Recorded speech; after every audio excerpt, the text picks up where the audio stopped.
Okay, हम लोग एक बार रिवाइज कर लेते हैं। हमने देखा स्टेटमेंट किसे हम लोग बोलते हैं नॉर्मली, जिसका आंसर आपको ट्रू या फॉल्स में मिलता है। ओके, स्टेटमेंट को हम लोग capital letter P, small letter P Q R से डिनोट करते हैं या कोई भी अल्फाबेट।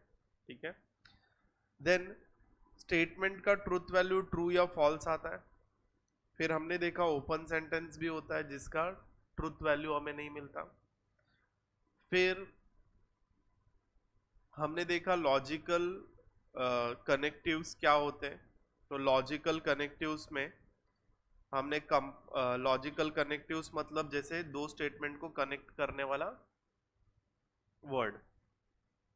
ओके, यहाँ पर एंड है, यहाँ पर और है, यहाँ पर इफ देन है, यहाँ पर इफ एंड ओनली इफ है। ओके, एंड का मतलब सेट्स में क्या होता है बेटा, इंटरसेक्शन। और का मतलब सेट्स में क्या होता है, yes, union. Okay, if then का मतलब सेट में क्या होता है बेटा, subset. Okay, if and only if का मतलब सेट में क्या होता है, इक्वल। ठीक है, दोनों इक्वल होने चाहिए।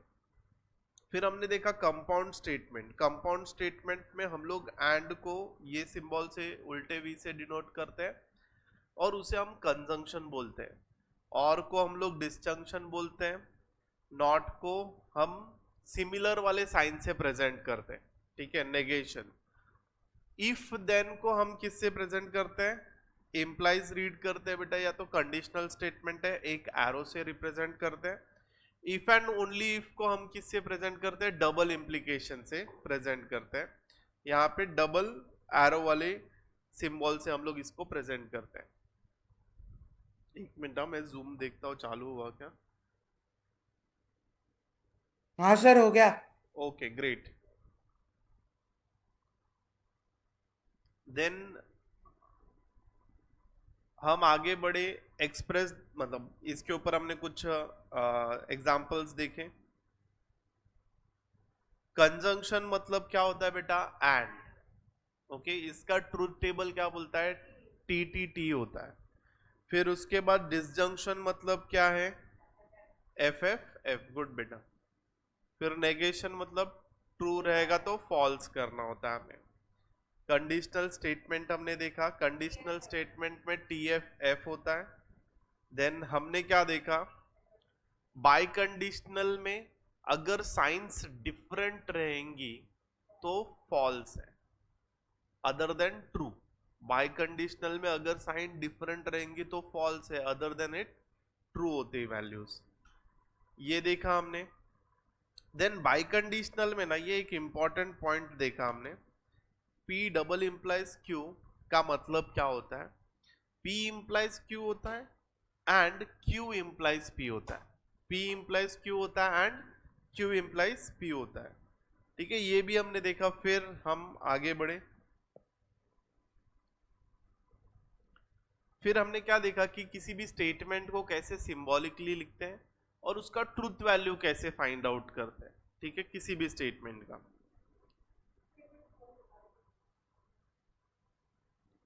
फिर हमने देखा क्वांटिफायर्स एंड क्वांटिफाइड स्टेटमेंट्स।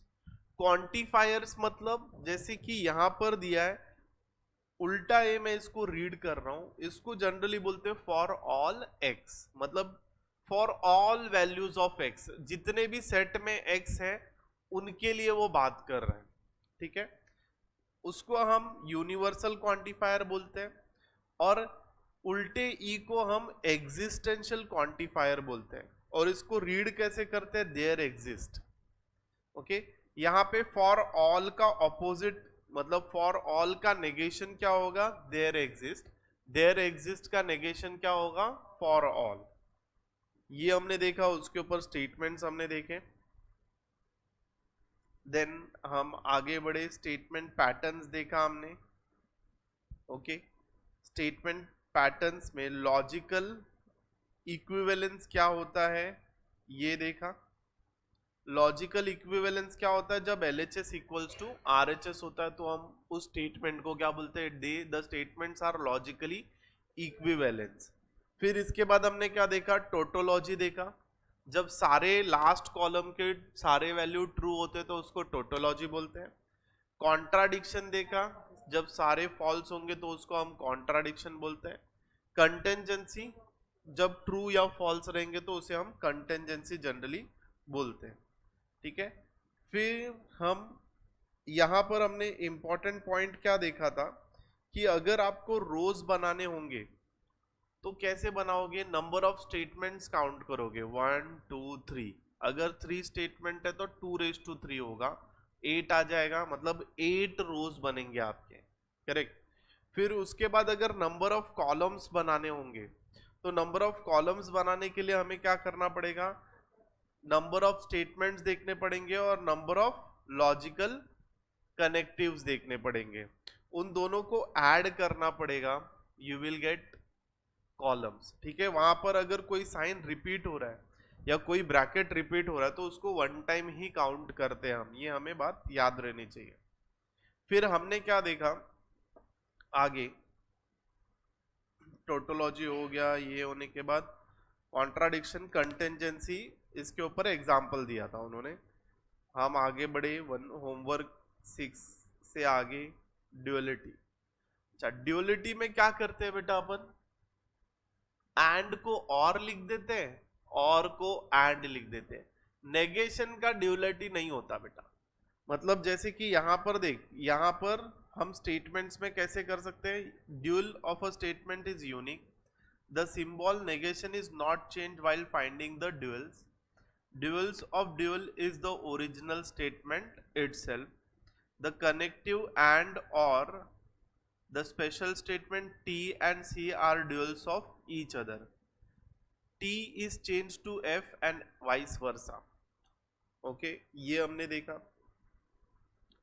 फिर ड्यूल्स में क्या था बेटा? ये और है तो ये कुछ ऐसा हो जाएगा, P and Q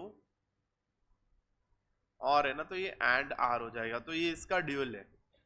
मतलब और को सिर्फ एंड से रिप्लेस कर देना होता है यहाँ पे, तो आपका ड्यूल बन जाता है। टोटोलॉजी को कॉन्ट्राडिक्शन से रिप्लेस करना है। ओके। और कैपिटल टी होगा तो कैपिटल एफ से आपको रिप्लेस करना है। 7th एक्सरसाइज हमने देखी। फिर हम 8th पे आए, नेगेशन ऑफ कंपाउंड स्टेटमेंट्स। मतलब नेगेशन, किसी कंपाउंड स्टेटमेंट का नेगेशन क्या होगा? जैसे मैंने आपको बताया था करके, यहां पर क्या है नेगेशन ऑफ कंपाउंड स्टेटमेंट में? Negation of conjunction. Negation of conjunction मतलब क्या बेटा? अगर आपने कंजंक्शन, मतलब हम सबको पता है क्या है कंजंक्शन, मतलब P एंड Q है, लेकिन इसका नेगेशन मतलब बाहर नेगेशन की साइन है, तो ये क्या हो जाएगा? नेगेशन ऑफ P और नेगेशन ऑफ Q। देख, पहला वाला क्या हो जाएगा? नेगेशन ऑफ P, फिर ये क्या हो जाएगा? और फिर ये क्या हो जाएगा? Negation of Q। ठीक है। Negation of disjunction. Negation, disjunction मतलब और, तो पहले वाले टर्म को लगेगा तो negation of P, negation of और हो जाएगा एंड, और नेगेशन ऑफ Q हो जाएगा। ठीक है बेटा, ये दोनों को ना हम लोग डी मॉर्गन्स लॉ भी बोलते हैं। डी मॉर्गन्स लॉ भी बोलते हैं इसे हम लोग। ठीक है। Then negation of negation. Negation of negation is statement itself. उसके बाद हमने देखा negation of conditional statement. Conditional statement generally क्या होता है? देखो, ये कंडीशनल है, P इंप्लाइज Q बोला। ठीक है। P इंप्लाइज Q का मतलब क्या होता है? नेगेशन ऑफ P और Q। नेगेशन ऑफ P और Q, ये क्या है? कंडीशनल है। लेकिन अगर सपोज इसके बाहर नेगेशन का साइन लग गया तो ये भी नेगेशन हो जाएगा। ठीक है। फिर नेगेशन इसको भी मिलेगा, नेगेशन इसको भी मिलेगा, नेगेशन इसको भी मिलेगा। Negation of P is P, negation of और इज एंड, और negation of Q is negation of Q।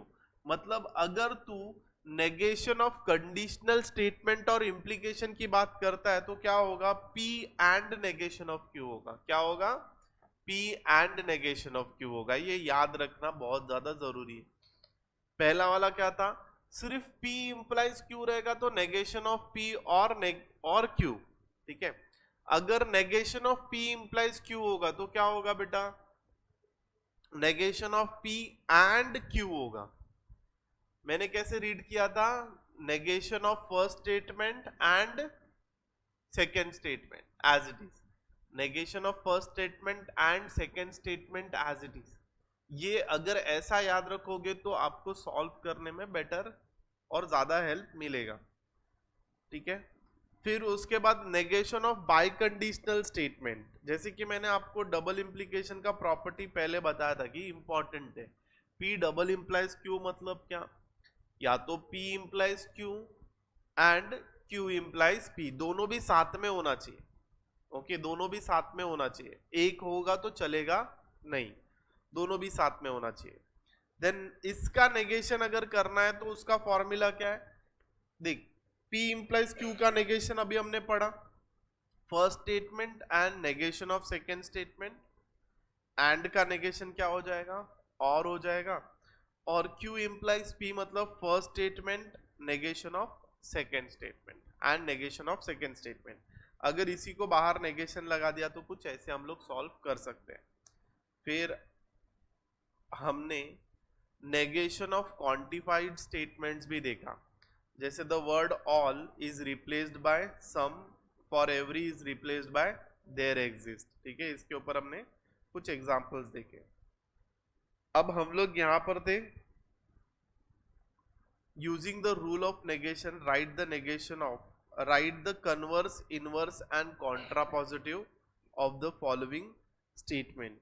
तो यहां पर मैंने आप लोगों को इसका थ्योरी कुछ लिखाया था, ठीक है, कन्वर्स, इनवर्स एंड कॉन्ट्रापॉजिटिव का। तो जैसे कि कन्वर्स, इनवर्स एंड कॉन्ट्रापॉजिटिव आप किसका निकाल सकते हो, सिर्फ P इंप्लाइज Q का ही निकाल सकते हो। कन्वर्स, कन्वर्स मतलब क्या, Q इंप्लाइज P हो जाएगा। एक converse of P implies Q, converse of P implies Q is Q implies P। Okay, then हमने क्या देखा था, inverse of P implies Q is negation of P implies negation of Q। ये क्या हो जाएगा, इनवर्स हो जाएगा। कॉन्ट्रा पॉजिटिव मतलब क्या, कॉन्ट्रा पॉजिटिव मतलब ये पॉजिटिव है बेटा, मतलब P इंप्लाइज Q को तुम यहां पर क्या लिख सकते हो, P इंप्लाइज Q इज, अरे sorry, P implies Q is negation of Q implies negation of P। Okay, इसको हम लोग क्या बोलते हैं, कॉन्ट्रा पॉजिटिव बोलते हैं। इसे हम क्या बोलते हैं, कॉन्ट्रा पॉजिटिव बोलते हैं। नाउ हमें क्या करना है, हमें ये सेकेंड वाले स्टेटमेंट का हमें कन्वर्स, इनवर्स और कॉन्ट्रा पॉजिटिव लिखना है। तो सेकेंड स्टेटमेंट क्या है, थर्ड का सेकेंड, मैं यहां पे लिखता हूं, ये हमने लास्ट लेक्चर में देखा हुआ था। सेकेंड, फर्स्ट था ये, अब सेकेंड चालू करते हैं।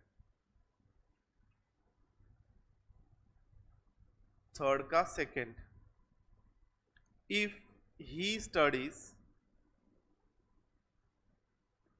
देन ही विल, हाँ, go to college, if he study he will go to college. तो यहां पर हम लोग P स्टेटमेंट लिखते हैं, ही विल स्टडी या तो ही स्टडीज, ठीक है। सेकंड Q स्टेटमेंट लिखेंगे, he will go to college. ये हमारा स्टेटमेंट है बेटा, ये हमारा स्टेटमेंट है।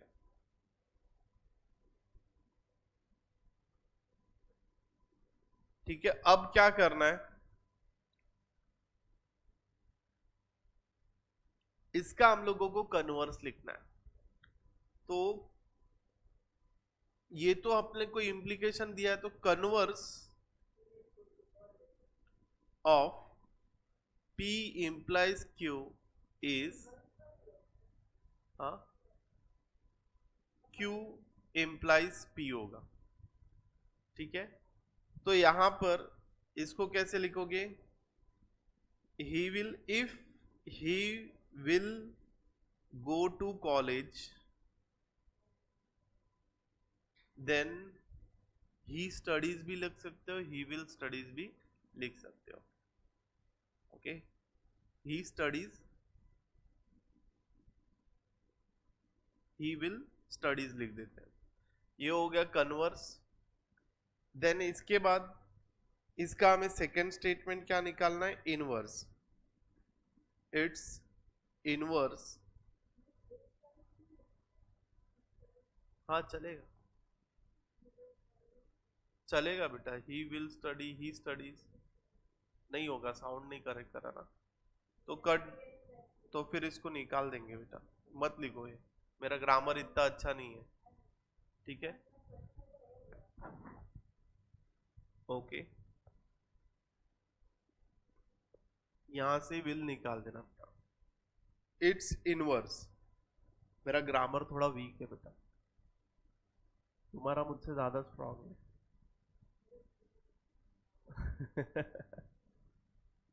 Now it's inverse if is, अभी इसका इनवर्स क्या होगा बेटा, देखो ये इंपॉर्टेंट है, पूछा जा सकता है ये, ऐसा लगता है करके कुछ नहीं है कि क्वेश्चन है, लेकिन ये पूछा जा सकता है। अभी यहाँ पे इसका नेगेशन क्या है, इनवर्स क्या आएगा, negation of P implies negation of Q, मतलब क्या आएगा बेटा, नेगेशन ऑफ P क्या है, ही विल नॉट, ही अब वो आएगा ना, he will not study, he will not study, he does not study आएगा। तो यहां पे हम लोग लिखते हैं he does not studies, he will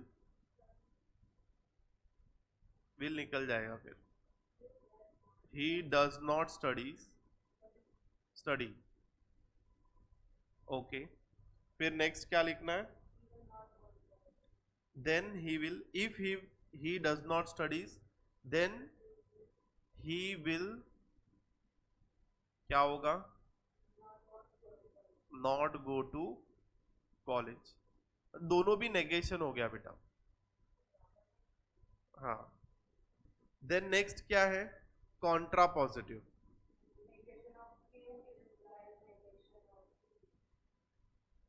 negation of Q implies negation of P, मतलब यहां पर क्या आएगा, इफ ही विल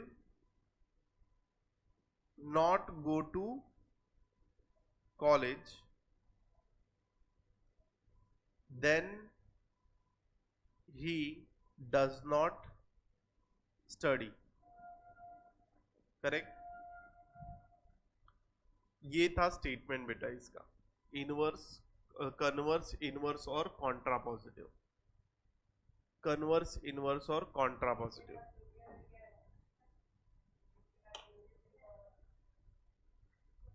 कोई बात नहीं बेटा, लाइन लिख के हो गया क्या तेरा,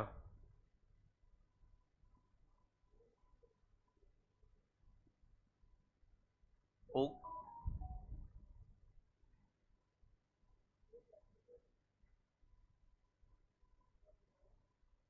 ओके,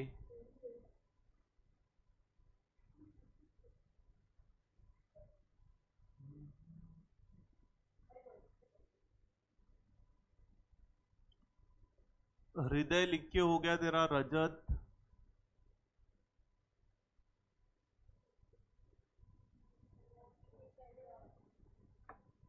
सो गए क्या रे तुम लोग, नहीं सर।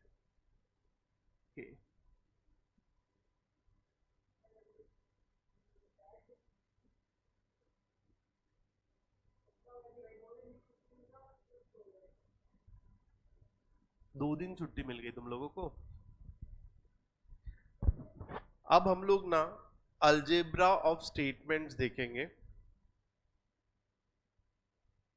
ठीक है, पहले इसमें हम लोगों को क्या करना है,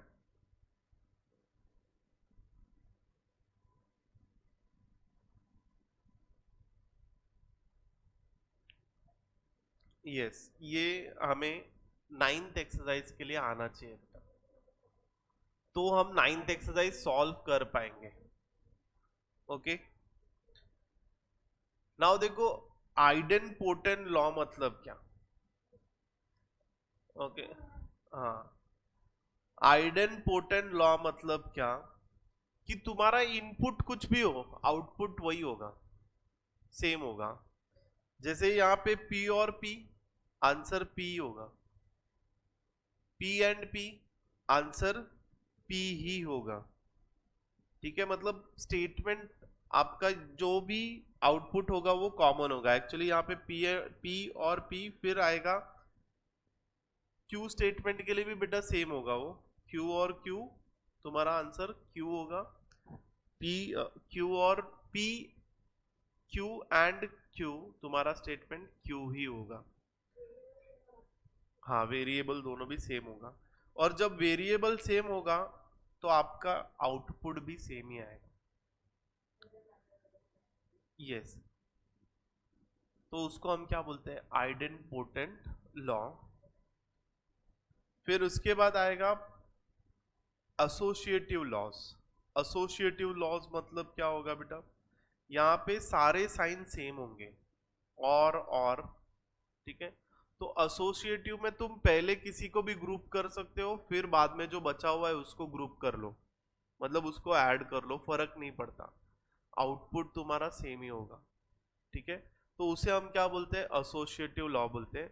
जब तीनों की साइन सेम हो, तीनों स्टेटमेंट सेम साइन से जुड़े हो, तो तुम पहले P और Q करो या Q और P, Q और R करो, फर्क नहीं पड़ता, आंसर सेम होगा।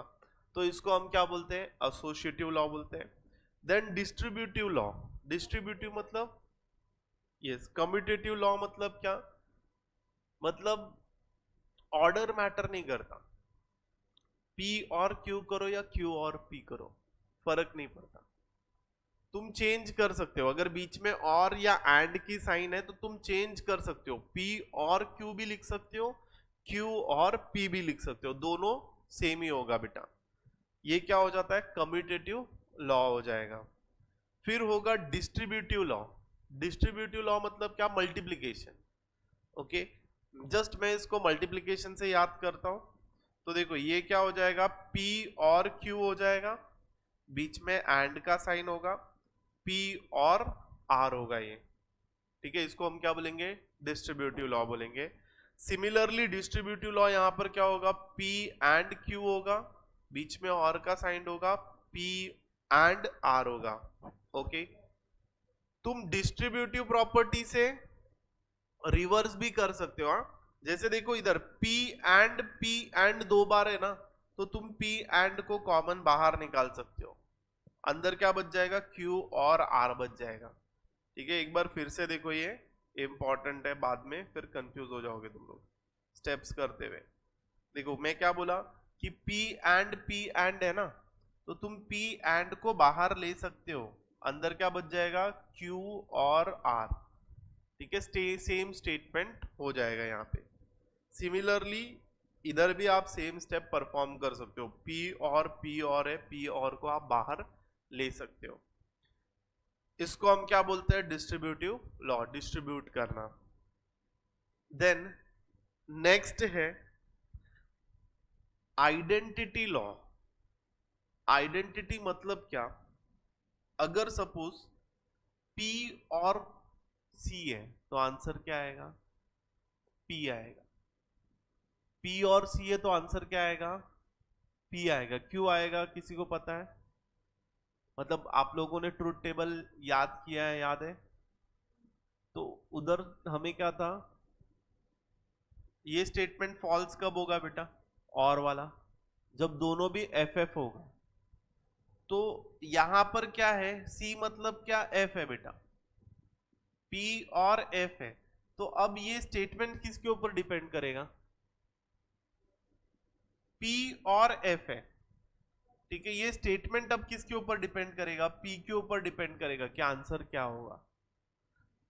जैसे मैंने यहाँ पे आपको सर्किट डायग्राम बना के बताया था, यहां पर से P करंट पास हो रहा है, यहां पर से C करंट पास हो रहा है। अब C का मतलब क्या है? करंट पास नहीं हो रहा है। तो आंसर क्या बताएगा? अभी आंसर कैसे पता चलेगा? P से ही आउटपुट पता चलेगा ना अपने को। Are you getting my point? तो यहां पर क्या होगा? P और C मतलब क्या होगा बेटा? P होगा। P और C मतलब क्या होगा? P होगा। समझा क्या ये? मुझे ऐसे लग रहा है नहीं समझ रहा बेटा ये। इधर गर्ल्स समझा तुम लोगों को? पीछे नाउ सेकंड भी ऐसे ही इमेजिन करना है बेटा। सेकंड भी आपको ऐसे ही इमेजिन करना है। तुम लोग पीछे क्यों शिफ्ट हो रहे हो अभी? फिर नींद आ जाएगा फिर बाद में। नाउ नेक्स्ट देख बेटा, क्या हुआ बोल? क्या क्या समझा नहीं? ओके नाउ देख बेटा, यहां पे स्टेटमेंट किसके ऊपर डिपेंड करता है? Last bench. बेटा फोन में ध्यान है तेरा।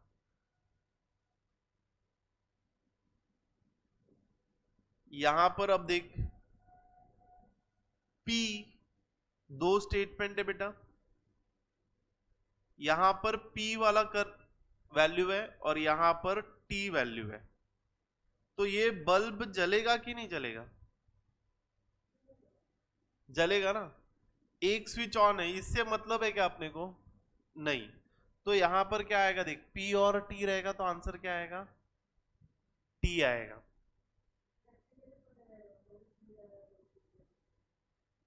तो वही तो, ये सर्किट डायग्राम से ही पता चल रहा है। वही तो तुझे पूछ रहा हूँ, ये समझा कि नहीं?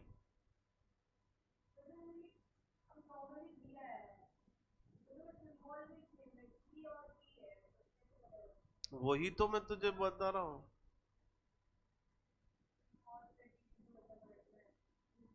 रटना नहीं है बेटा, वो लॉजिक है। और वो ये लॉजिक मैं फिर से एक बार समझाता हूँ, ठीक है बेटा? सर्किट डायग्राम ही है, तो उसके अलावा कुछ भी नहीं है। ये हम लोग सर्किट डायग्राम ही पढ़ रहे हैं कंप्लीटली। बस तुम लोग को वो सर्किट ड्रॉ करके नहीं दिखाया जा रहा है कहीं पे भी। एक्चुअल में चैप्टर ही सर्किट का ही है। Chapter based on circuit, and this chapter is basics for computer language. ये कंप्यूटर लैंग्वेज का बेसिक है, जिसमें हम लोग टी मतलब 1 इनपुट होता है और फॉल्स मतलब 0 इनपुट होता है। 1 और 0, पहले इसमें 1 और 0 भी आता था, अब वो एलिमिनेट कर दिया। मतलब बच्चों को शायद कंफ्यूजन होता होगा, तो 1 को टी रखा और 0 को एफ कर दिया। बाकी और कोई चेंज नहीं किया, ठीक है। अब मैं एक बार फिर से तुझे सर्किट डायग्राम बना के बताता हूँ। बहुत सिंपल है बेटा सर्किट डायग्राम में। यहां पर देख, ये 2 वायर जा रही है, ठीक है। यहां पर बल्ब है, ओके। अब समझ, और मतलब क्या होता है बेटा? डिसजंक्शन जा रहा है, ठीक है। पैरेलल करंट होता है, और मतलब पैरेलल करंट। अब यहां पर हम लोगों को पता नहीं है कि ये बटन कौन सा है, तो यहां पर मैंने इसको P नाम दे दिया। और दूसरा वाला जो बटन है ना, वो क्लियरली बंद है। क्या है ये? बंद है, ऑफ है। तो अब ये बल्ब जलेगा या नहीं जलेगा किसके ऊपर डिपेंड करेगा? तो आंसर इज P। P और C, your answer is P। समझा ये? देन सिमिलरली P और T। अब देख, यहां पे तो P है, यहां पर, हाँ बोल।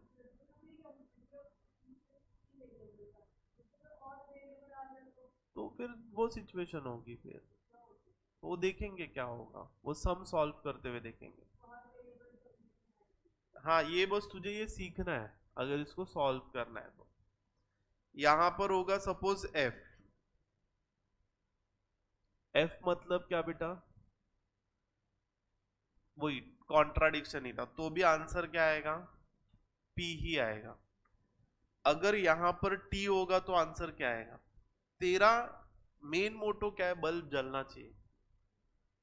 अभी पी है और टी है, तो टी से बल्ब जल रहा है ना, करंट जा रहा है, तो तुझे पी क्या है उससे लेना देना ही नहीं, आंसर डी है। समझा ये? तो यहां पर पी और टी क्या आएगा? टी आएगा। इसको क्या बोलते हैं? आइडेंटिटी लॉ बोलते हैं। इसे क्या बोलते हैं?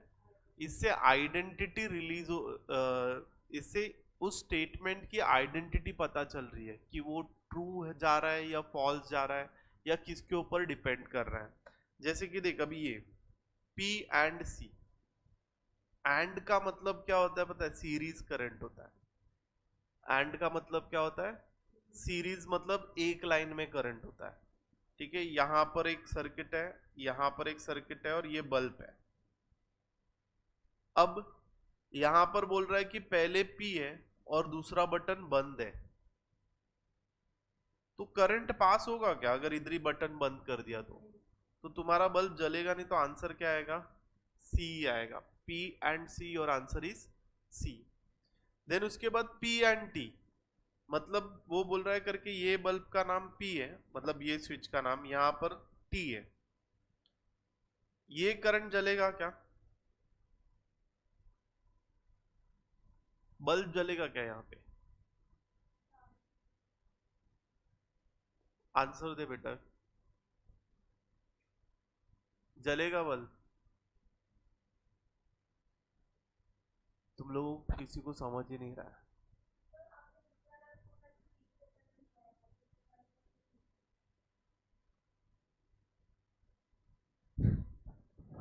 पीछे समझा क्या? क्या क्या आंसर आएगा बेटा? पी आएगा आंसर। किसी को नहीं समझ रहा है।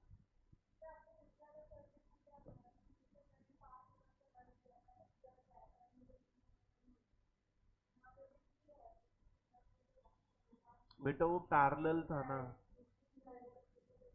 वही तो। पैरेलल, ये पैरेलल है, मतलब दो वायर लगाई हुई है। हाँ, मतलब एक लाइन में अगर मैंने बीच में करंट बंद कर दिया तो आगे करंट जाएगा कैसे?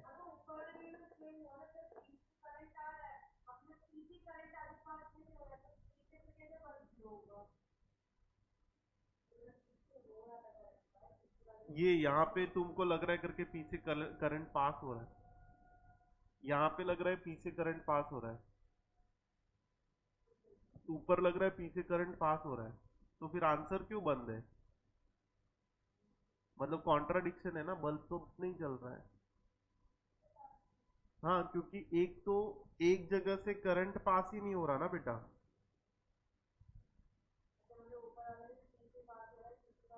पी पता नहीं अपने को, पास हो रहा है नहीं हो रहा है वो तो बात की बात है, एक जगह पे बंद है मतलब आंसर बंद आएगा। अब देखना, यहाँ पे करंट चालू है, चल रहा है बल्ब, मतलब यहाँ से मैंने उसको रिलीज कर दिया है, लेकिन अब किसके ऊपर डिपेंड करता है बल्ब जलेगा या नहीं? किसके ऊपर डिपेंड करेगा? पी के ऊपर डिपेंड करेगा बेटा, बल्ब जलेगा या नहीं। क्यों? क्योंकि एंड मतलब क्या है बेटा? एंड मतलब टी, टी टी टी है, अदर देन सारे फॉल्स है। एंड मतलब क्या है बेटा? टी टी टी होता है, बाकी सब फॉल्स होता है। तो यहाँ पर तो टी है, अभी इसके ऊपर डिपेंड करता है तेरा आंसर क्या है। अब तो इधर आंसर क्या आ जाएगा? पी आ जाएगा।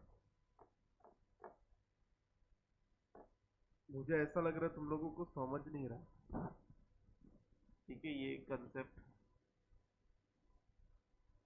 यहाँ पे ऑनलाइन समझ रहा है क्या बेटा तुझे?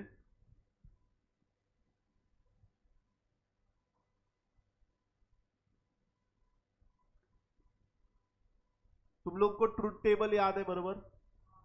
तो ट्रुथ टेबल से ही याद करते हैं। ठीक है, मैं जनरली क्या है ना कि सर्किट डायग्राम से तुरंत आंसर समझ जाता है, तो जो तुम्हारे दिमाग में जा नहीं रहा है, तो मैं अभी का चेंज करता हूँ, तुम्हें जो ट्रुथ टेबल याद है उससे ही आंसर देखते हैं। ठीक है, अभी यहां पर पी एंड सी है, पी एंड सी है बेटा,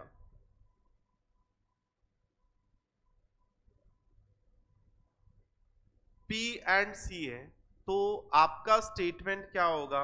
जनरली एंड में क्या होता है? T T T T T होता है। यहां पर एफ है ना बेटा, सी मतलब एफ है ना, तो आंसर क्या आएगा? एफ आ जाएगा। समझा ये? अभी पी एंड टी है बेटा, पी एंड टी है, तो तेरा आंसर क्या होगा?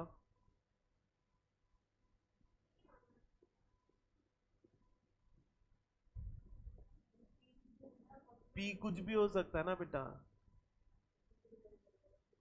तेरा आंसर क्या है बेटा? तेरा आंसर टी टी टी होता है। अदर देन तू कुछ भी डाल, पी टी है, तेरा आंसर डिपेंड करेगा पी पे। टी एफ है, तेरा आंसर डिपेंड करेगा T F is F, F F is F. तेरा आंसर यहां पर किसके ऊपर डिपेंड कर रहा है? पी के ऊपर डिपेंड कर रहा है, तो पी एंड टी क्या होगा? पी होगा। तो तुमको अगर नहीं समझ रहा है तो फिर सर्किट डायग्राम से आपको, ये ट्रुथ टेबल के डायग्राम से आपको जाना है। ठीक है, सर्किट टेबल मैं जनरली ये सर्किट टेबल से सिखा रहा हूँ, सिखाता हूँ, बट अभी तुमको नहीं समझ रहा है तो मैं इसको ट्रुथ टेबल के ऊपर से ही सिखा रहा हूँ। ठीक है, तो ट्रुथ टेबल से आपको जाना है इसके ऊपर। इसको क्या बोलते हैं? आइडेंटिटी लॉ बोलते हैं बेटा, काफी जगह यूज होगी ये। देन अब तुम लोग बताओ मुझे, इसका आंसर क्या आएगा सिक्स्थ का? पी स्टेटमेंट क्या होता है? ट्रू या फॉल्स होता है, अदर देन और कुछ हो नहीं सकता है। तो फिर मुझे ये आंसर बताओ, सही है क्या?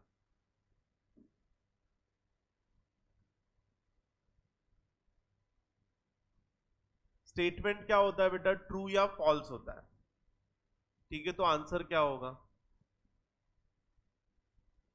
ट्रू। यस, राइट है बेटा। लास्ट लेक्चर थी क्या तू बेटा? ये लोग एब्सेंट थे ना लास्ट लेक्चर? तुम लोग अभी दोनों जन यहाँ पे मुंह बंद करके बैठे हो, समझ रहे हैं क्या क्या हुआ इधर? ओके, यहां पर क्या आएगा आप बताओ, सोचो, तुम लोग सोचो। मैं सोच के अभी मैंने एक्सप्लेन करके मैं थक गया सर्किट डायग्राम से, अभी तुमको सोचना है। लॉजिक है, बस सिंपल सा लॉजिक है। मैंने आपको हिंट दे दिया कि P का दो ही वैल्यू हो सकता है, या तो ट्रू हो सकता है या तो फॉल्स हो सकता है। तुम अपने हिसाब से एज्यूम करके आंसर निकालो। फॉल्स होगा, आ गया कॉन्ट्राडिक्शन, सी आया। यहाँ पे नेगेशन ऑफ टी क्या होगा? कॉन्ट्राडिक्शन। नेगेशन ऑफ सी क्या होगा? टोटोलॉजी। करेक्ट। आप इसको सी, जैसे यहाँ पे मुझे सी क्लिक नहीं होता, तो मैं इसको क्या कर सकता हूँ? एफ भी लिख सकता हूँ। ओके, क्या लिख सकता हूँ? एफ भी लिख सकता हूँ, अगर मुझे सी क्लिक नहीं हो रहा तो। यहाँ पर क्या लिख सकता हूँ मैं? टी लिख सकता हूँ। समझा क्या? तो सी और टी को मैं रिप्लेस कर सकता हूँ एफ और कैपिटल टी से। ठीक है, स्ट्रेस नहीं लेना यहाँ पे। देन इन्वोल्यूशन लॉ पर law of double negation, law of double negation मतलब negation of negation is P, negation of negation is P, ये समझा आप लोगों को? देन डी मॉर्गन्स लॉ मतलब क्या? नेगेशन ऑफ कंजंक्शन और डिसजंक्शन। नेगेशन ऑफ कंजंक्शन और डिसजंक्शन मतलब क्या हो गया बेटा? डी मॉर्गन्स लॉ हो गया। इसके बाद Contra positive law. Contra positive law मतलब क्या है? P implies Q। Contra positive देखा हमने अभी just, negation of Q implies negation of P। ठीक है, ये हम लोगों को याद होना चाहिए। फटाफट ये टेबल बना के लिख लो बेटा। ये टेबल लिखना भी और पढ़ना भी है। इसके अंदर और भी लॉ ले लो,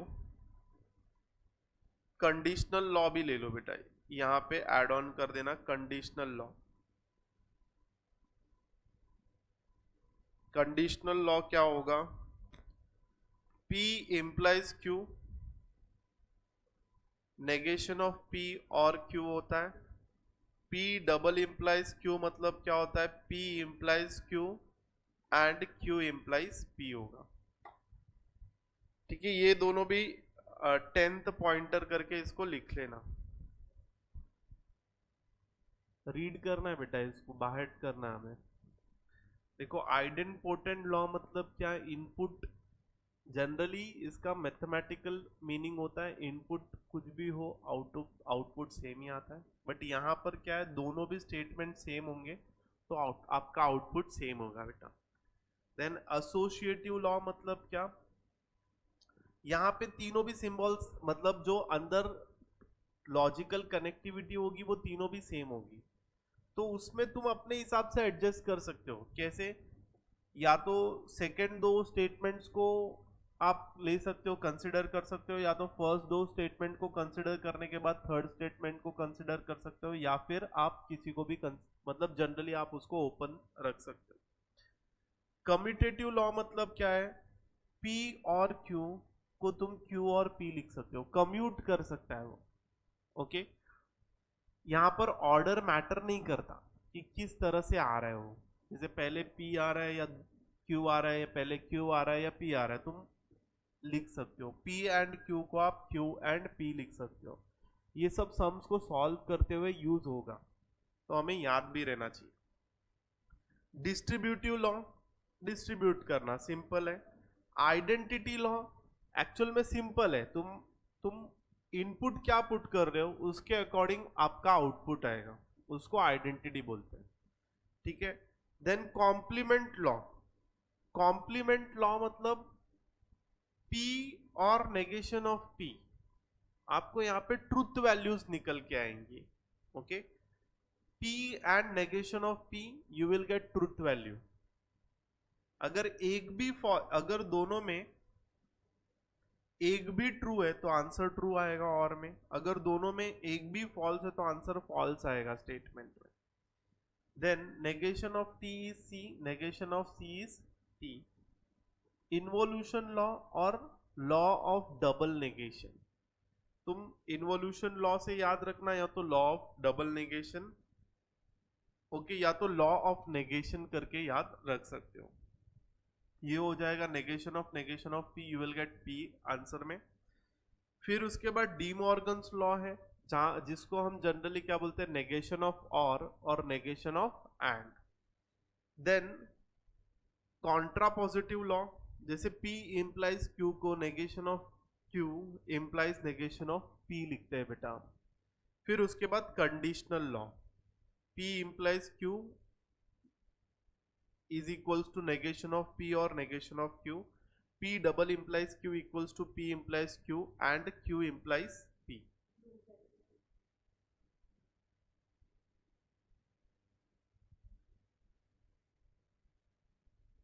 इलेवेंथ भी लिख के लो, negation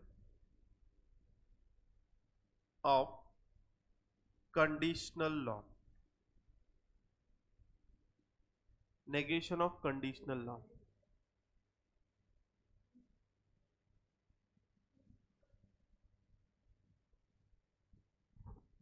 negation of conditional law and इसको क्या बोलते हैं हम लोग, double implication. Negation of conditional law and double implication.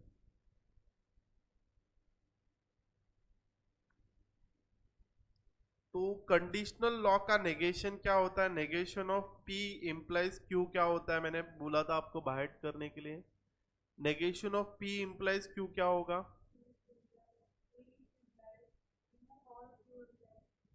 Negation of P implies Q। तो P एंड Q, देख तुझे अगर बेटा ये याद नहीं रहता ना तो कैसे याद रखना है। P इंप्लाइज Q हमको याद है, इसका वैल्यू क्या है, नेगेशन ऑफ P और Q।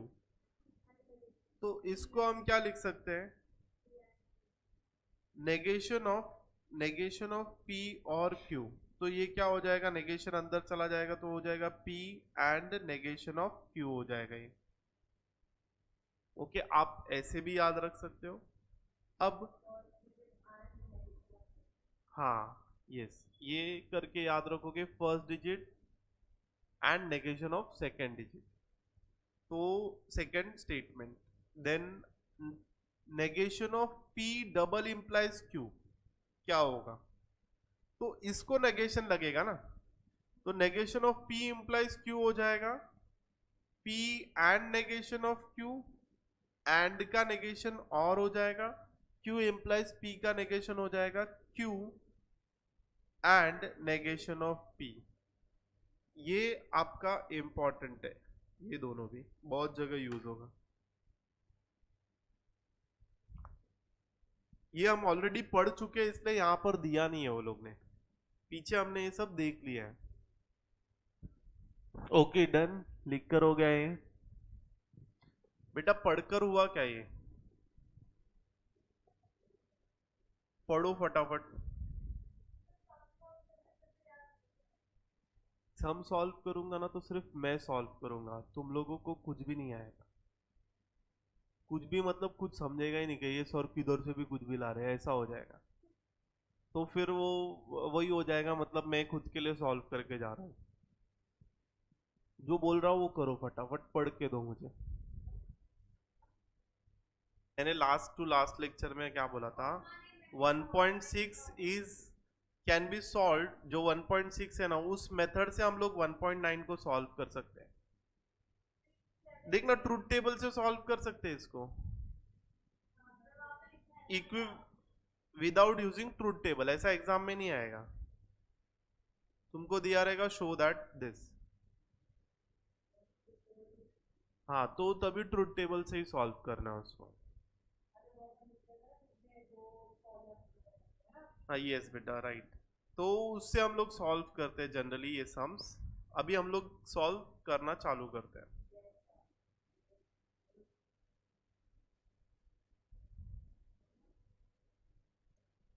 कुछ सम्स ध्यान से देखो मैं कैसे कर रहा हूं, सारे मैं ही करूंगा, तुम लोग को करने नहीं दूंगा क्योंकि आएगा ही नहीं बेटा।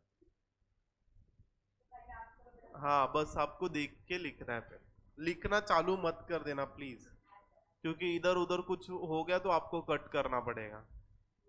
यस, अभी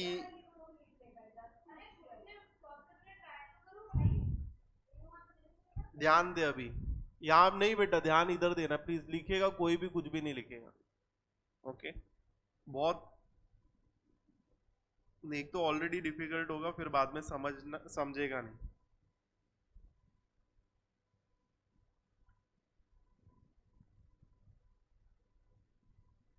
okay, LHS equals to RHS prove करना है विदाउट यूजिंग ट्रूथ टेबल। तो यहाँ पे हम RHS को कंसिडर करेंगे, LHS को एक्सपांड नहीं करेंगे। हम दोनों को भी एक्सपांड करते जा सकते हैं साइमल्टेनियसली, ठीक है। LHS को भी एक लेवल तक लेके जा सकते हो, RHS को भी एक लेवल तक लेके जा सकते हो, ये एक मेथड है।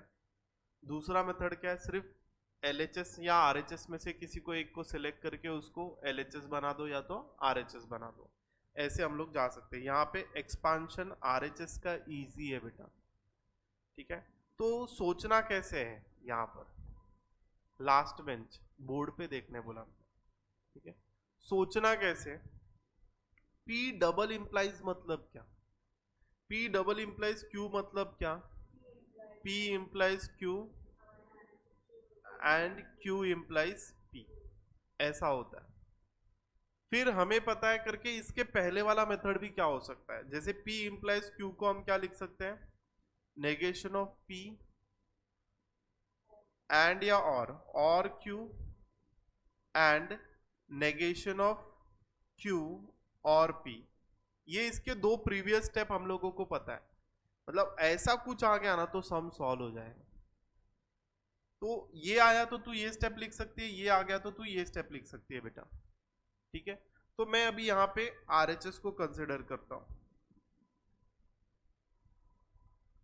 ठीक है। P एंड Q और negation of P and negation of Q। पहले तो तुझे क्या करना पड़ेगा? ब्रैकेट्स को ओपन करना पड़ेगा। अब जब ब्रैकेट्स को ओपन करेंगे तो ये P ये पूरे टेबल के साथ मल्टीप्लाई होगा और ये Q पूरे टेबल के साथ मल्टीप्लाई होगा।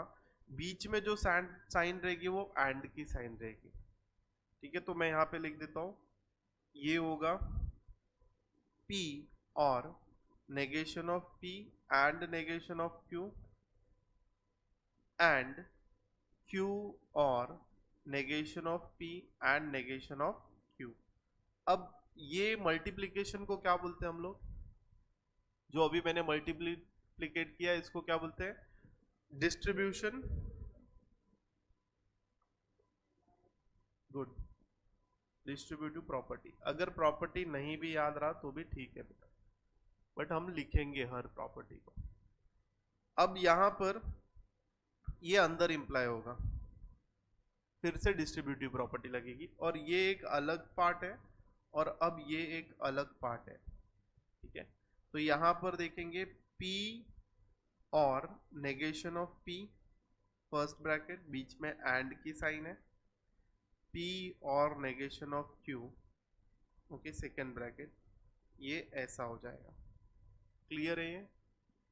देन एंड यहां पर अंदर जाएगा Q और नेगेशन ऑफ P, ओके, बीच में एंड की साइन है, और Q और नेगेशन ऑफ Q, ये भी यहाँ पर क्लोज हो जाएगा. यहाँ पे अगेन तुमने डिस्ट्रीब्यूटिव प्रॉपर्टी ही यूज की.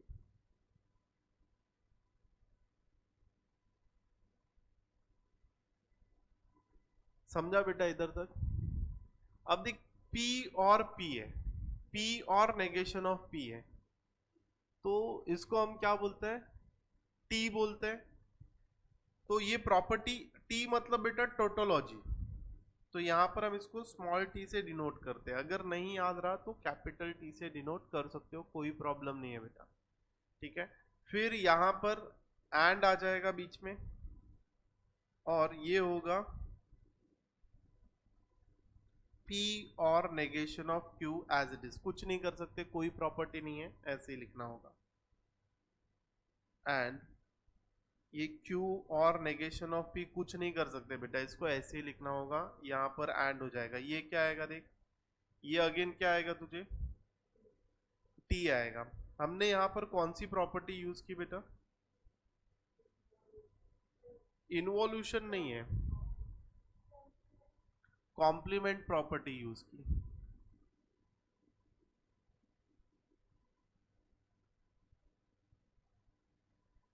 अब देख बेटा, T एंड समथिंग है, ओके, प्रॉपर्टीज में जाके देखो T एंड समथिंग क्या होता है. T एंड है ना, तो जब भी बीच में एंड रहेगा तो जो जो भी टर्म रहेगा उसके ऊपर डिपेंड रहेगा.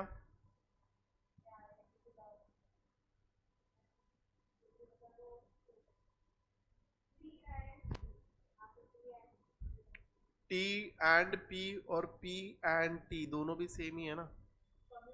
हाँ, आंसर क्या आएगा? P आएगा. तो यहां पर क्या मिलेगा हमको? P और negation of Q and Q और negation of P.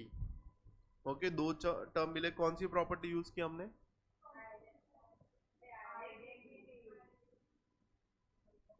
Identity property use की. बेटा देख, P और नेगेशन ऑफ Q को मैं कैसे लिख सकता हूं? नेगेशन ऑफ Q और P, उसको मैंने चेंज कर दिया थोड़ा सा, एंड यहां पर क्या आएगा? नेगेशन ऑफ P और Q, थोड़ा सा रिवर्स कर दिया. देखो ये ऐसा दिख रहा है. ठीक है, फिर हम क्या कर सकते हैं? इसको हम लिख सकते हैं Q implies P and P implies Q हो जाएगा. P double implication Q, hence proved. हो गया. LHS बना दिया ना हमने इसको.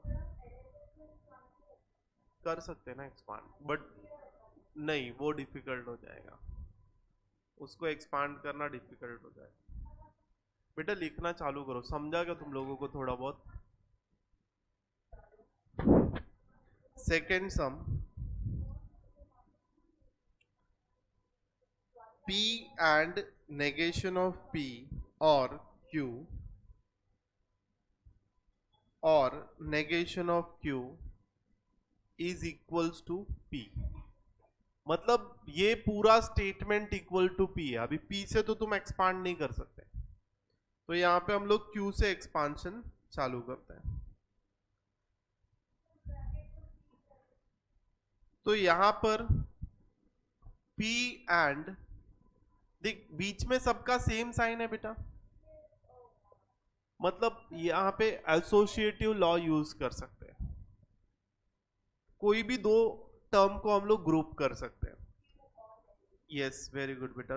यहाँ पे हम लोग क्या करते हैं, negation of P as it is लिखते हैं और क्यू और नेगेशन ऑफ क्यू लिख लेते हैं। यहाँ पे मैं LHS कंसिडर कर रहा हूं।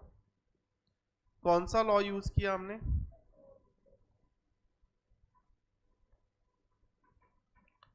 ठीक है।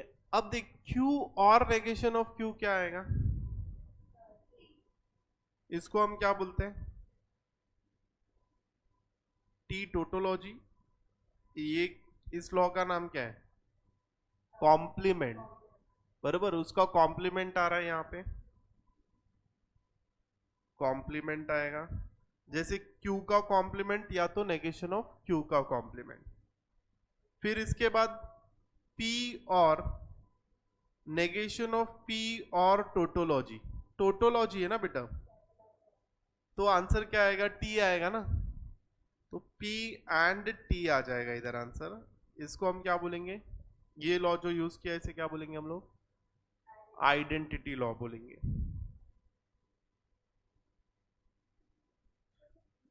P एंड T क्या आएगा बेटा, P आएगा। इस लॉ को क्या बोलेंगे, अगेन आइडेंटिटी। तो ये हमारा हो गया LHS equals to RHS।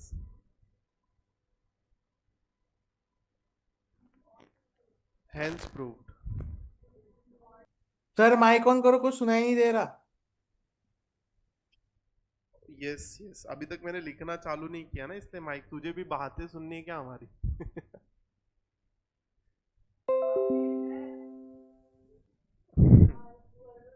Third सम देखते हैं, ध्यान देना बेटा। Negation of P and Q implies negation of Q is equals to P and Q। तो यहां पर LHS को कंसिडर करेंगे हम लोग, बड़ा टर्म है LHS। negation of P and Q implies negation of Q। देख बेटा यहां पर ब्रैकेट के अंदर देखेगा ना तू, तो तुझे P implies Q जैसा कुछ तो दिख रहा है। P implies Q मतलब क्या होता है, नेगेशन ऑफ P और Q होता है। लेकिन ब्रैकेट के बाहर देख, negation of P implies Q है, तो negation of P implies Q क्या हो जाता है, नेगेशन ऑफ P P रह जाता है एंड नेगेशन ऑफ Q, मतलब first term as it is and negation of second term. Correct, क्या बोल रहा हूं मैं, first term as it is and negation of second term. तो देख first term as it is and negation of second term, first term as it is and negation of second term। तो ये हो जाएगा P and Q and negation of Q Q हो जाएगा। अब देख and है, तो ये हो जाएगा, इधर क्या एसोसिएटिव लॉ लग जाएगा, ओके। P एंड Q लिख देते हैं। अब जैसे ही Q एंड Q आ गया तो कौन सा है वो, आइडेंपोटेंट लॉ, तो P एंड Q हो जाएगा। ये तेरा आंसर हो गया, this is equals to RHS, hence prove.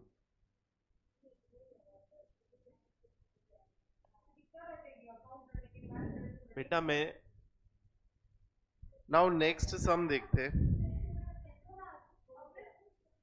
Fourth sum. negation of R implies negation of P and Q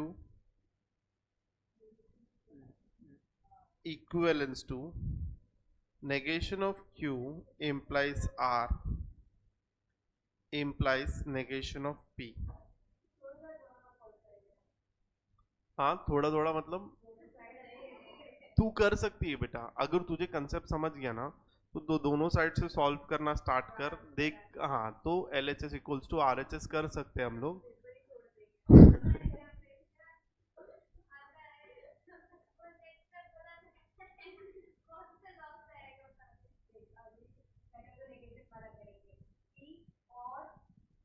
देख, चलेगा, मैं अभी एक्सप्लेन करता हूँ।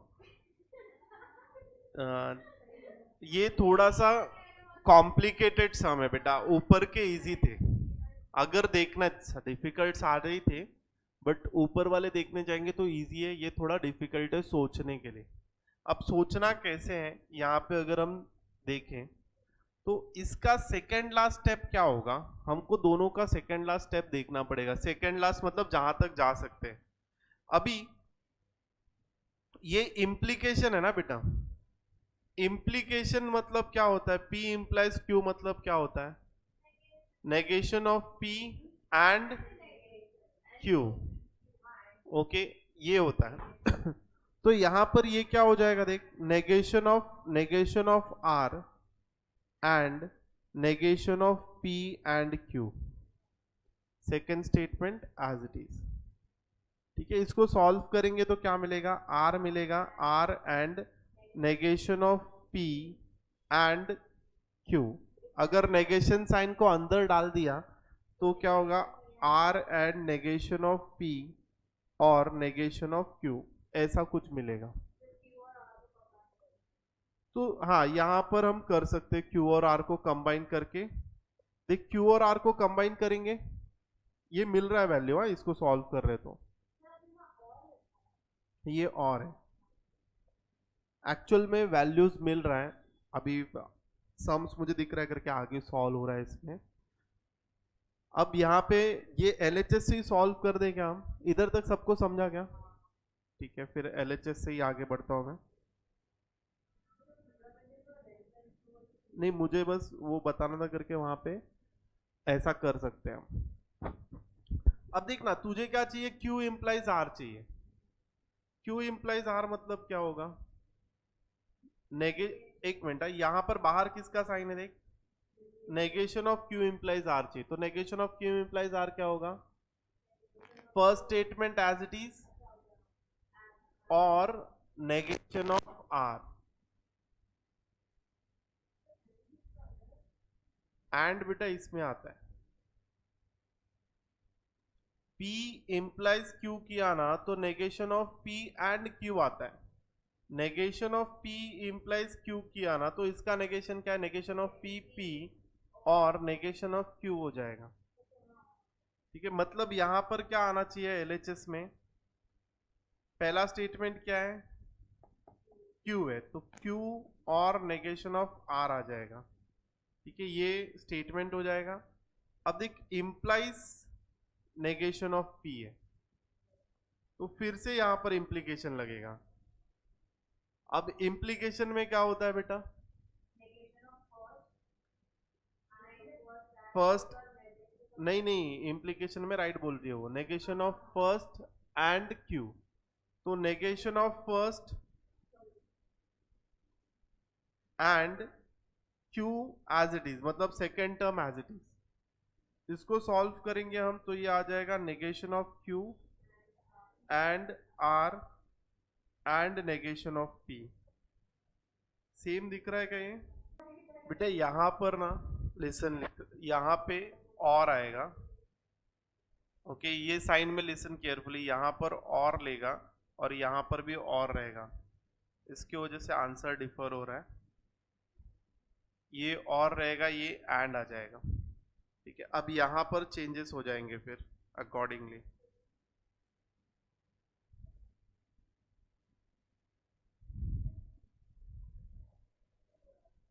मैं सम ही सॉल्व करता हूं बेटा। ये LHS मैंने देख इधर तक सॉल्व किया है, मैं सम सॉल्व कर देता हूं बेटा। ये इसकी वजह से पूरा स्टेटमेंट रॉन्ग हो गया। लिसन, यहां पे ध्यान दो बेटा, P इंप्लाइज Q का फॉर्मूला एक बार चेक करके बताओ मुझे क्या है। P इंप्लाइज Q का फॉर्मूला है नेगेशन ऑफ P, चेक करके बताओ।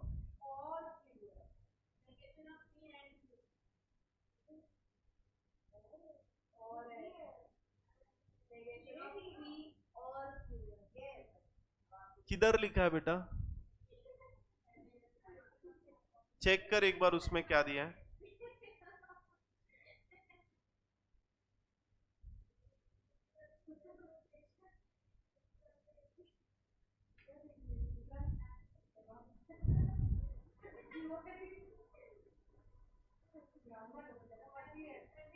बेटा शांत बैठोगे, हम लोग सम में फंसे हुए हैं यहाँ पे और तुम लोग डिस्कशन कर रहे हो। मैंने क्या पूछा हुआ आंसर तो दो। किधर लिखा है तुमने? एंड क्यों लिखा बेटा उसका? पेज नंबर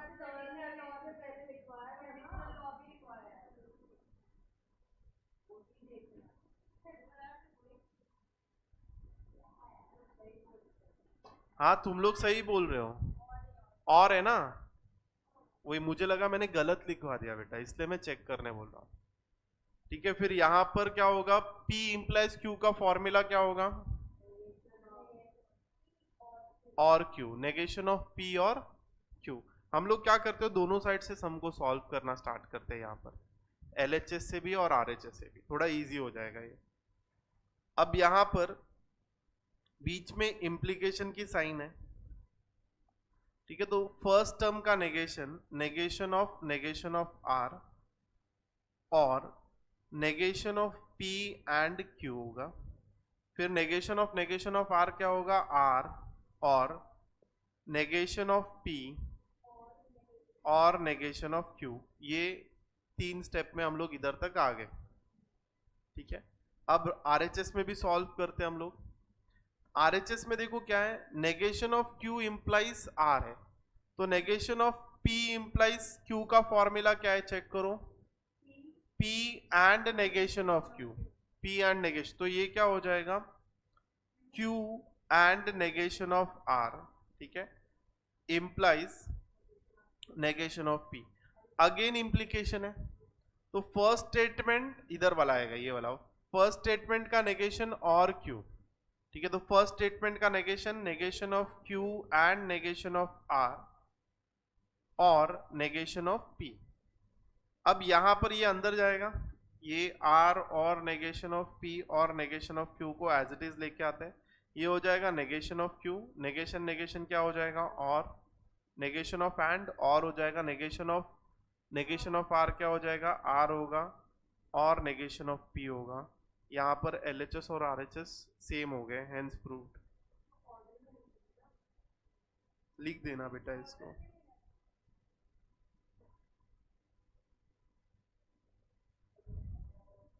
ऑर्डर में लिख देना उसको। ये 2 फॉर्मूला दिख रहे हैं अभी, इंपॉर्टेंट है, ठीक है, तो इनको हमेशा याद रखना, बाकी का तो तुम लोगों को आ जाएगी चीजें। हो गया ये लिखकर?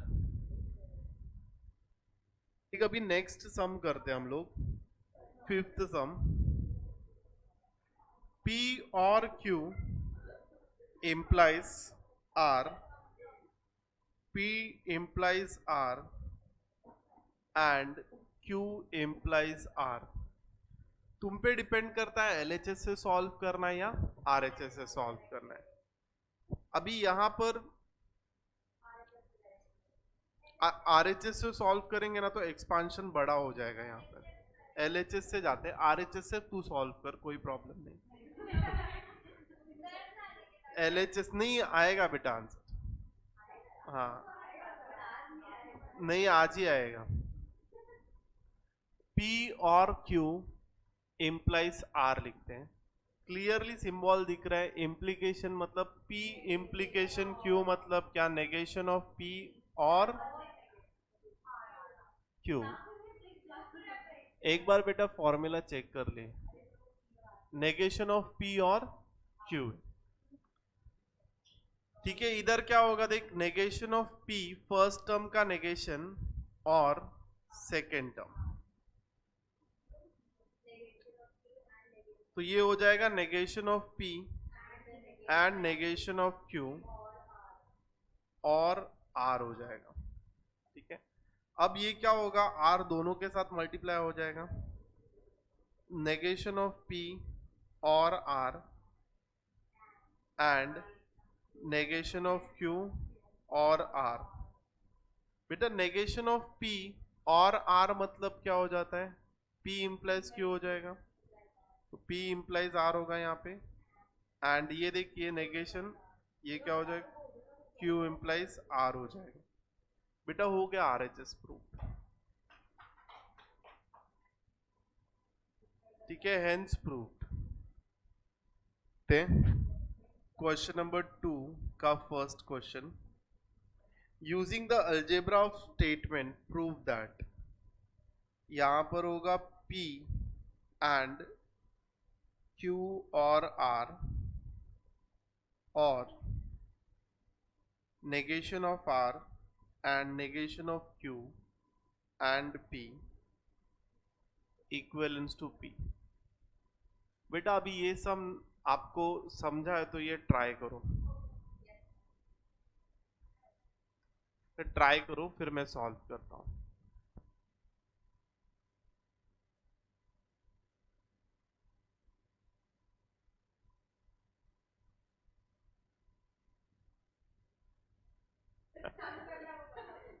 LHS आपको चालू करेंगे। बेटा देख इधर एंड और एंड की साइन है तो एसोसिएटिव प्रॉपर्टी यूज कर सकते हो तुम लोग, और यहां पर डिस्ट्रीब्यूटिव प्रॉपर्टी यूज कर सकते हो। ब्रैकेट्स को बहुत ध्यान से देखना, ब्रैकेट्स ओपन करते हुए प्रॉपरली डिस्ट्रीब्यूट करना, ठीक है, फिर उसके बाद सम सॉल्व हो जाएगा। बाकी लोग जो रुके, देख बेटा P एंड Q तूने कॉम P एंड ले लिया बाहर तूने, बरोबर। बेटा अभी रुक जा, अभी कॉमन की बात नहीं है, फिर हाँ ले उसको कंबाइन कर, मर्ज कर सकते तो उसको, और उसके बाद वो कॉम्प्लीमेंट वाली लॉ यूज होगी। P एंड Q तूने कॉमन ले लिया बेटा इधर से, अब देख यहां पे क्या बच रहा है, Q और R, बीच में और की साइन है, यहां पर क्या बचेगा देख, negation of R and negation of Q, ठीक है। LHS को मैंने सॉल्व करना स्टार्ट कर दिया। अब P एंड ये देख Q और R है, और नेगेशन अगर तूने बाहर निकाल लिया तो ये क्या हो जाएगा, R और Q हो जाएगा, ठीक है। अब याद है complement law, complement law P और नेगेशन ऑफ P क्या होता है बेटा, T होता है, तो यहां पर ये क्या हो जाएगा,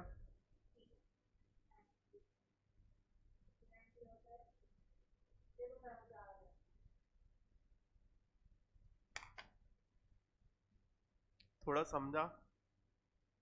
आप जब उसको करोगे ना, सम को सॉल्व अप्रोच करोगे ना, तो आपको पता चलेगा करके आप सोच नहीं पा रहे हो चीजों को लेकर, तो जब आप मल्टीपल टाइम्स ट्राई करोगे ना तो फिर वो सोचने को सीखोगे कि ऐसा किया जाता है। नहीं तो मैं अगर अभी एक्सप्लेन करता तो ये समझ जाता कि अरे यार ऐसे करना है, लेकिन जब आपके सामने वो क्वेश्चन आएगा ना तो नहीं सोच पाओगे कि ये एक्चुअल में कैसे करना था। बाहर करना अलग होता है, सोचना अलग होता है। नेक्स्ट सम सॉल्व करता हूं मैं, हाँ ये भी ट्राई करो, कोई प्रॉब्लम नहीं है मुझे, मैं फिर एक्सप्लेन कर दूंगा।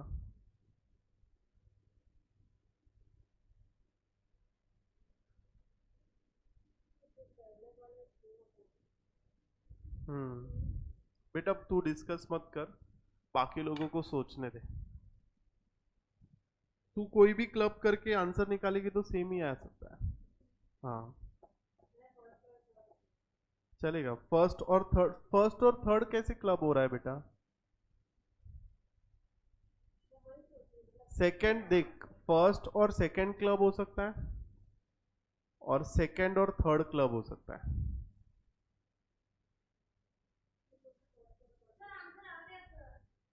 आ गया, वेरी गुड।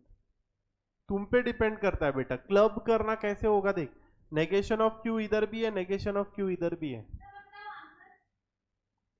तूने कैसे किया पहला स्टेप बता। एक मिनट रुका, मैं वही स्टेप करते जाता हूँ। देख मैं तुम लोग को बताता हूँ कि मैं सोच कैसे रहा हूँ। Negation of Q, negation of Q, इसको भी क्लब कर सकते हो। ओके, यहां पर P एंड इसको भी क्लब कर सकते हो। नेगेशन ये साइन सेम होनी चाहिए क्लब करने के लिए। ओके, आगे वाली चलो ठीक है। अब तूने क्या किया बेटा, P एंड, हाँ, Q और नेगेशन ऑफ Q, परफेक्ट, और नेगेशन ऑफ P। ओके, तूने नेगेशन और कैसे आया बेटा इधर, and, okay okay, D Morgan's law use किया, P और Q लिख दिया, ठीक है, राइट है इधर तक complete. P and tautology, P और Q, P and T, P और Q। फिर वो साइन तूने फिर ये अंदर ही डालना पड़ेगा, कोई ऑप्शन नहीं है। P और negation of P and negation of Q हो जाएगा।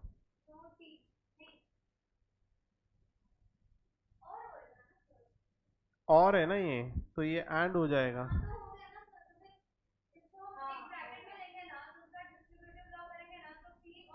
ये इधर है बराबर, अभी डिस्ट्रीब्यूट करना पड़ेगा क्योंकि तू ऐसे दोनों और एंड को ऐसे कंबाइन नहीं कर सकती अपने मन से। तो इसको P और negation of P and P और negation of Q, right. T and T मतलब टोटोलॉजी एंड P और नेगेशन ऑफ Q। तो बढ़िया बढ़िया, वेरी गुड। मुझे तो लगा ही नहीं होगा ये, तूने तेरे मेथड से किया और मैंने वही तेरा मेथड इधर लिख दिया। गुड, और राइट है बेटा। बाकी लोग भी ऐसे सोच सकते हो, मतलब यहाँ पे तू फंस गई। ओके, बस तुझे डिस्ट्रीब्यूट करना है, you will get the answer. समझा बेटा तुझे, लिख के लो बाकी लोग। अब बेटा ये भी सम तुमको ट्राई करना है खुद से। स्टार्टिंग तू अपने हिसाब से सीधा मल्टीप्लाई चालू कर दे, तोड़फोड़ चालू कर दे। तू LHS में मल्टीप्लाई करना चालू कर या तो RHS में चालू कर।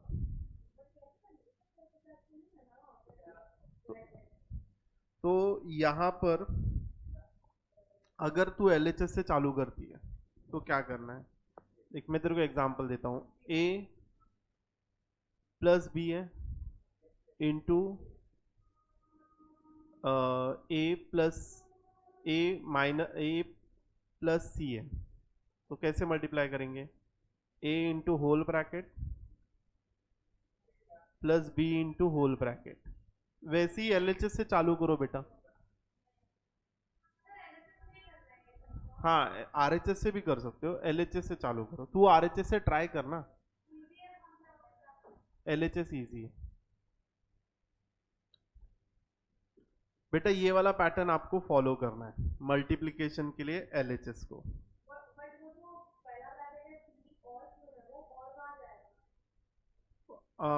और कहाँ जाएगा बेटा, ये कहाँ पर गया देख, प्लस बीच में गया ना, तो बीच में जाएगा वो।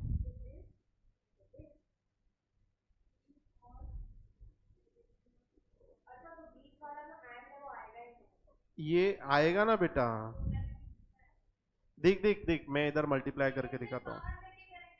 देख और है इधर, जब तू मल्टीप्लाई करेगी तो ये P पूरा ये इसके साथ मल्टीप्लाई होगा, तो ये हो जाएगा P and negation of P और नेगेशन ऑफ Q, ये एक टर्म हो गया। अब बीच में जो दो ये ब्रैकेट है इसके बीच का साइन इधर आएगा, जैसे इधर मैंने मल्टीप्लाई किया है, सिंपल सी बात है। तो और आएगा यहाँ पे, फिर इसके बाद क्या आएगा, Q and negation of P और नेगेशन ऑफ Q। अब सॉल्व करो, ये LHS था। ध्यान रखना तुम्हें क्या चाहिए वो देखते रहना। क्वेश्चन को हम लोग राइट करेंगे बेटा, ये जो और है ना ये गलत है, ये इसको एंड करना है, ठीक है। यहां पर देखो मैंने एंड लिखा है क्वेश्चन में, तो ये करेक्टेड क्वेश्चन है, हमको इस क्वेश्चन को फॉलो करके सम को सॉल्व करना है। हाँ आप बोल बेटा तू।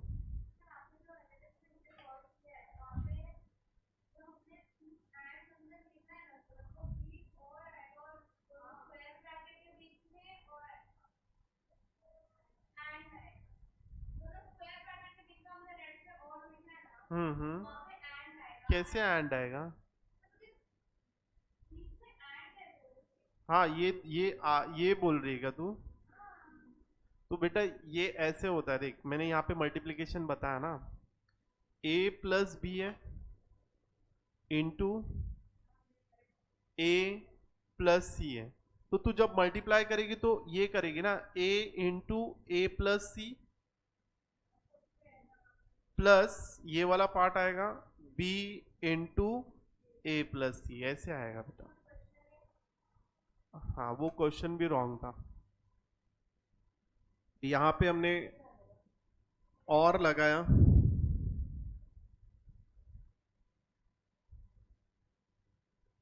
ठीक है। अब ये अंदर मल्टीप्लाई होगा, ओके। तो क्वेश्चन राइट है, आपने भी ऐसे क्वेश्चन लिखा है। P and negation of P होगा बेटा, बीच में क्या साइन है, और की साइन है। नेक्स्ट वाला क्या होगा देख, P and negation of Q होगा, ये ब्रैकेट क्लोज हो जाएगा, बीच में और की साइन है। Q and negation of P होगा और Q and negation of Q होगा। Identity laws complement law use होते हुए दिख रहा है हमें यहाँ पे, ये कॉम्प्लीमेंट लॉ है। क्या आएगा बेटा, P and negation of P, C आएगा ना, और P and negation of Q as it is, और Q and negation of P as it is, और ये भी कॉम्प्लीमेंट है, C हो जाएगा। अब C और आइडेंटिटी लॉ हो जाएगा बेटा, ये C और something will be something only. क्या था ये, T और P क्या होगा बेटा, P होगा। सिमिलरली दोनों के लिए होगा, इसको हम लोग क्या बोलते हैं, आइडेंटिटी लॉ बोलते हैं। तो ये P and negation of Q पहले ब्रैकेट में मिला, सेकेंड ब्रैकेट में मिलेगा Q and negation of P। That's it, I think यही आपका आंसर है। यस यही आंसर है, बस थोड़ा सा शफल्ड है, नहीं सेम है, एग्जैक्टली सेम। यहाँ पे Q negation of P and Q है, हमें क्या मिला है, Q and negation of P मिला है, ओके। उसको एडजस्ट कर सकते हो, P and negation of Q और negation of P and Q equals to RHS, hence proved.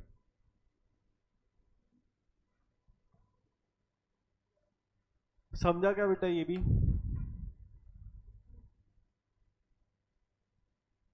Sums थोड़े से प्रैक्टिस कर लिया ना तो क्लियर हो जाएगा, आपको आना चालू हो जाएगा सम्स। आज ही करोगे तो आपको लगता है कि 2-3 दिन बाद फिर समझेगा, या नहीं समझेगा। आज ही थोड़ा सा सम, एटलीस्ट 2 या 3 सम घर पे जाके प्रैक्टिस कर लेना, लॉन्ग टर्म मेमोरी में स्टोर हो जाएगा वो चीज। उसके बाद आप बाद में प्रैक्टिस कर सकते हो। इसके ऊपर होमवर्क के सम्स है क्या अंदर? हाँ, तो वो 3 सम प्रैक्टिस कर सकते हो घर पे जाके, ओके। नहीं आएगा, नेक्स्ट लेक्चर में मैं आऊंगा तभी मुझे एक बार पूछ लेना, मैं सॉल्व कर दूंगा सम्स। पॉसिबिलिटी है अगर आपको ये सारे सम समझे तो वो आएंगे, फिर भी हम डिस्कस करेंगे। नाउ बेटा वेन डायग्राम स्टार्ट करता हूं मैं। नेक्स्ट कंसेप्ट है वेन्स डायग्राम। अब किसी भी स्टेटमेंट को, बेटा किसी भी स्टेटमेंट को, लास्ट बेंच क्या चल रहा है, किसी भी स्टेटमेंट को आपको वेन डायग्राम में कैसे प्रेजेंट करने आना चाहिए, ये हम लोग सीखने वाले हैं यहाँ पे। नाउ हमने यहाँ पे ऑलरेडी पढ़ा है सेट्स रिलेशन फंक्शन, और हमने देखा एंड का मतलब क्या होता है बेटा, इंटरसेक्शन, ठीक है।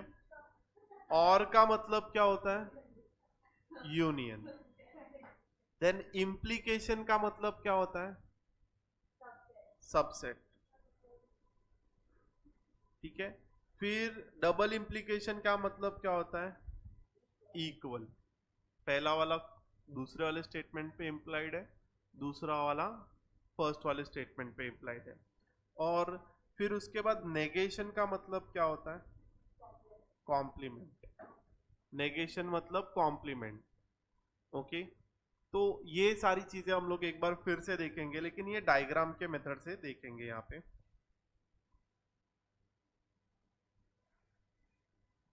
भाई ये रफ नहीं हो रहा,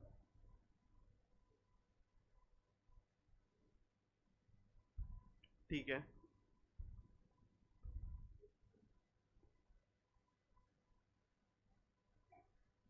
नाउ यहां पर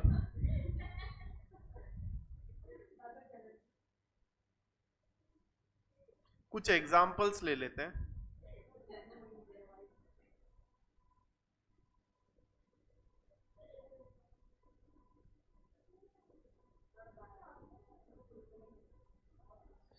तो पहला स्टेटमेंट है, all X are Ys, all X are wise मतलब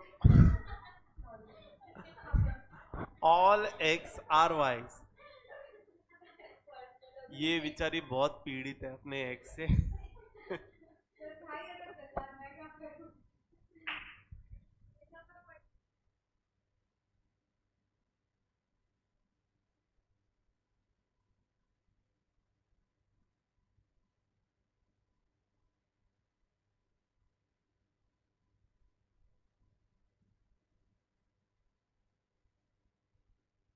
आगे आगे आगे, गलत पॉइंट, गलत डायरेक्शन में जा रहे हैं हम लोग।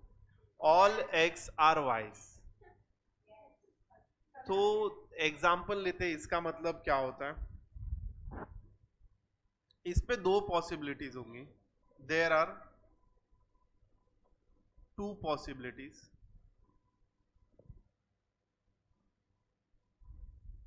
तो एग्जाम्पल लेना होगा हमें। पहला एग्जाम्पल कंसिडर करता हूं मैं यहां पर,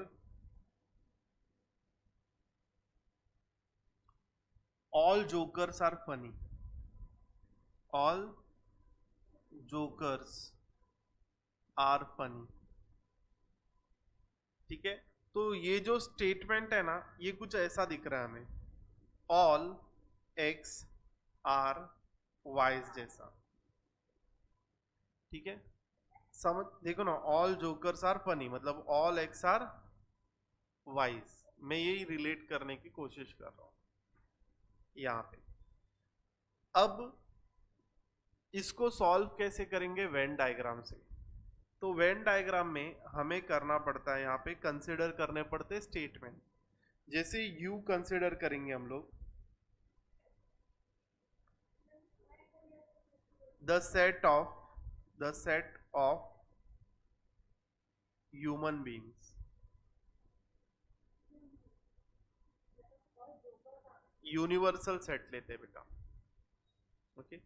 फिर P is a statement, the set of all jokers. उसके बाद Q is a statement, the set of all funny peoples, okay. ऐसे लिख लिया हमने। अब यहां पर ऑल जोकर्स आर फनी बोल रहा हूं, ऑल एक्स आर वाइज। तो इसका मतलब क्या हो जाएगा, अगर सारे जोकर फनी है तो जनरली कुछ ये दो स्टेट, पहले तो यूनिवर्सल सेट बनेगा ह्यूमन बीइंग का। नहीं बेटा, वो जोकर सिर्फ जोकर्स के बारे में ही बात कर रहे हैं, सिर्फ ऑल जोकर्स आर फनी। यहाँ पे इंटरसेक्शन जैसा साउंड कर रहा है, लेकिन इंटरसेक्शन नहीं होगा, ये सबसेट होगा बेटा, ऑल एक्स आर वाइज। सो यहाँ पर दो सेट होगा, एक तो जोकर्स का सेट होगा, मतलब सारे जोकर्स होंगे, ऑल जोकर्स होंगे, फिर उसके बाद वो फनी होंगे, तो उसके बीच में होगा फनी का सेट। तो ये जोकर्स मतलब पी का सेट हो गया और फनी मतलब क्यू का सेट। यस, यहाँ पर Q is subset of P दिख रहा है, ये वाले एरिया की बात कर रहा हूँ, ऑल जोकर्स आर फनी, सिर्फ जोकर्स की ही बात कर रहा था बेटा ये। तो कुछ जोकर्स फनी नहीं भी होते, ऐसा हो सकता है क्या बेटा? ये वाला लिख लो, ये एग्जाम्पल सॉल्व कर रहे हैं, मतलब बेस क्रिएट कर रहे हैं, मैं डायरेक्ट सम पे नहीं जा रहा हूं। ओके, सम सॉल्व करते तो ये पहला सम होता अपना, तो फिर ट्राई करते हैं। बट मैं यहाँ पे कुछ स्टेटमेंट लिखा कर देता हूँ कि कौन से स्टेटमेंट हम लोग यूज करने वाले हैं और कौन सा डायग्राम यूज होगा, उसके लिए डायग्राम बना के दे देता हूँ। ऑल एक्स आर वाइज मतलब ऐसा डायग्राम होगा, देन ये इसके अंदर पहला वाला डायग्राम होगा, फर्स्ट डायग्राम, ये पॉसिबिलिटी है। सेकेंड पॉसिबिलिटी क्या है? सेकेंड पॉसिबिलिटी है, बी लिखता हूं मैं इसको, X are precisely Ys. X are precisely Ys बोला ना, तो इसका मतलब क्या होगा, सिर्फ मीनिंग लिख के लेते हैं यहाँ पे, एक्स और वाई इक्वल होंगे, तो इसका मतलब क्या होगा, एक्स और वाई इक्वल होगा बेटा, इक्वल सेट की बात कर रहा है। मतलब यहां पर हमने दो टाइप देखा, फिर ये डायग्राम बना के लो, उसके बाद अगर नहीं समझा तो हम लोग एग्जांपल्स भी सॉल्व करेंगे।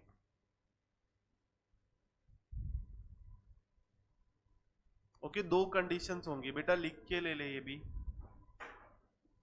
कंडीशन 1 का डायग्राम और कंडीशन 2 का डायग्राम। आई होप आपने लिखा होगा,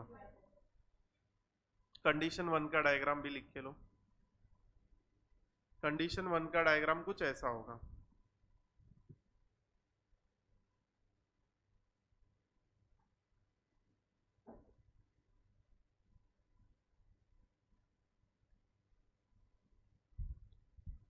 आपको ये हेल्पफुल होगा अगर थ्योरी में आप लिख के लोगे तो।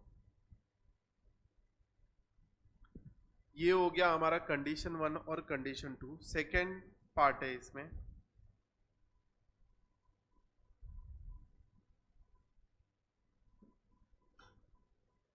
No X are Y.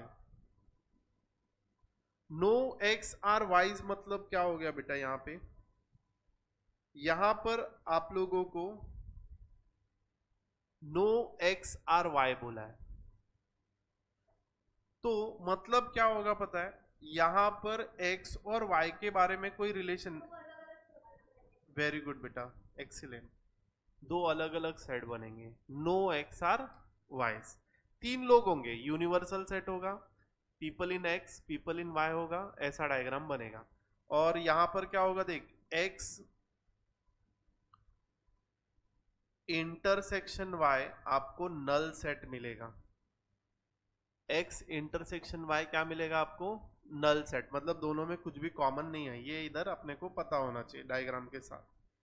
फिर next third point, third diagram, नहीं बेटा वो कंडीशन 1 में दो कंडीशन थी, ए और बी चलेगा, ए और B diagram for some X are, some X are Y, some X are Y. Very good बेटा, जिसको समझ रहा है मतलब उसको डायग्राम बनाने आएगा। Some X are Y, some X are wise मतलब दो कंडीशन होगी। पहली कंडीशन क्या होगी, पहली कंडीशन तो होगी इंटरसेक्शन की, ये बीच का पार्ट x और y के बीच में कुछ तो इंटरसेक्शन होगा, x intersection y is not a null set. यहां पे बेटा x intersection y is null set आएगा, मैंने नॉट नल सेट लिख दिया था, ये नल सेट आएगा, कुछ कॉमन नहीं है। यहाँ पर नॉट नल सेट आएगा मतलब कुछ तो कॉमन होगा, कंडीशन एक होगी। यहां पर भी कभी कभी ऐसी कंडीशन हो सकती है, सम एक्स आर वाइज मतलब एक ही ग्रुप में है, okay, X some X are Ys subset भी होगा, ये X is subset of Y भी पॉसिबल है।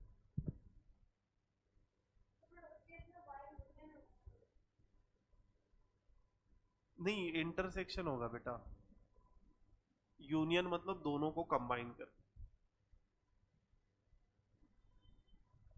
ठीक है, नेक्स्ट है fourth, diagram for some X are not Y, मतलब some X are not Y, purely X होना चाहिए वो। मतलब अगर दो सेट ऐसे इंटरसेक्ट कर रहे हैं एक्स और वाई, तो some X are not Y मतलब प्योरली वो एक्स होना चाहिए बेटा। मतलब X difference Y is not equals to null set होना चाहिए, मतलब कुछ तो एलिमेंट आने चाहिए। इसको डिफरेंस रीड करते हैं बेटा, नॉट मतलब भी डिफरेंस होता है। ये फोर्थ डायग्राम, एक कंडीशन ये हो सकती है।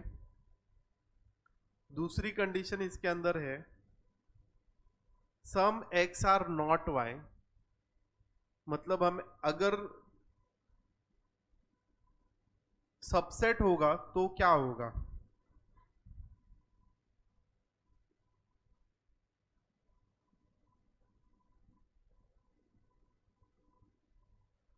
तो यहां पर सपोज ये x है और ये y है, तो यहां पर वो इस रीजन की बात कर रहे हैं, सम एक्स आर नॉट y,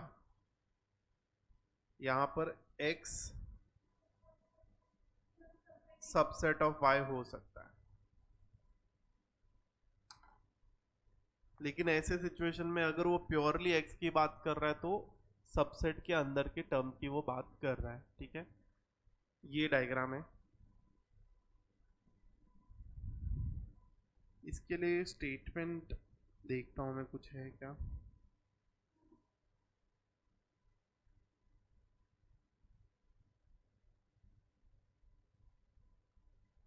जैसे कि इसके लिए एग्जांपल ले लेते हैं, सम रेक्टेंगल्स आर नॉट पैरेललोग्राम। ये पॉसिबल वाला स्टेटमेंट नहीं है, गलत स्टेटमेंट है, जस्ट हमारे लिए हमने लिया है। सारे ही रेक्टेंगल पैरेललोग्राम होते हैं बेटा, ऐसा कोई भी रेक्टेंगल नहीं है जो पैरेललोग्राम नहीं है। बट ये मैं एग्जांपल के लिए, सपोज x रेक्टेंगल्स है और y पैरेललोग्राम है, तो रेक्टेंगल पैरेललोग्राम के अंदर ही आते हैं। ठीक है, तो ये कुछ ऐसा बनेगा डायग्राम यहाँ पर। अब आगे बढ़ते, हो गया ये, बस इतने ही टाइप थे। अभी अगर तुमको नहीं समझा तो हम एग्जाम्पल्स के थ्रू भी समझेंगे। पहला एग्जाम्पल है, इजी है बेटा ये, 1.10 स्टार्ट करते हैं हम। 1.10 का फर्स्ट क्वेश्चन का first, some hardworking students are obedient.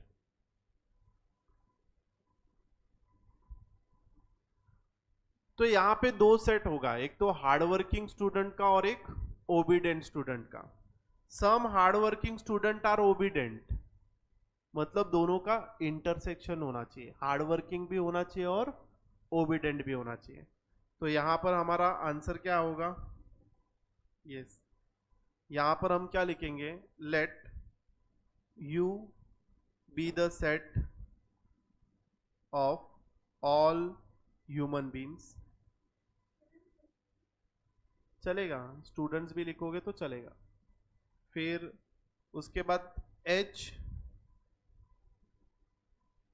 Set of all hardworking students, hardworking students, ठीक है। फिर ओ मतलब क्या?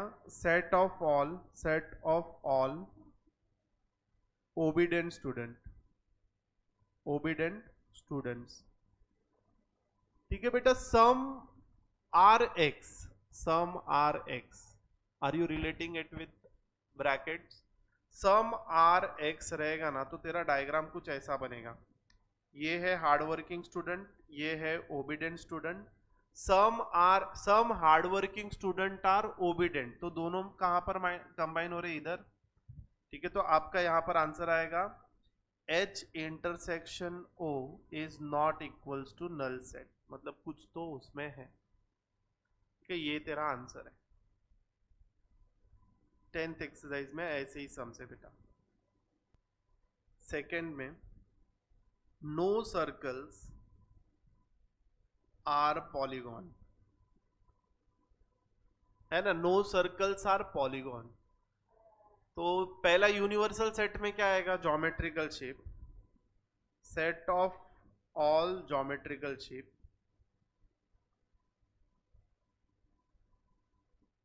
फिर सी को क्या करते हैं अपन? Set of circles, set of circles. P को क्या कंसिडर करते हैं? Set of polygons. आप एक्स वाई भी यूज कर सकते हो बेटा, मैं यहाँ पे उनके नाम के पहले वर्ड्स को कंसिडर कर रहा हूं।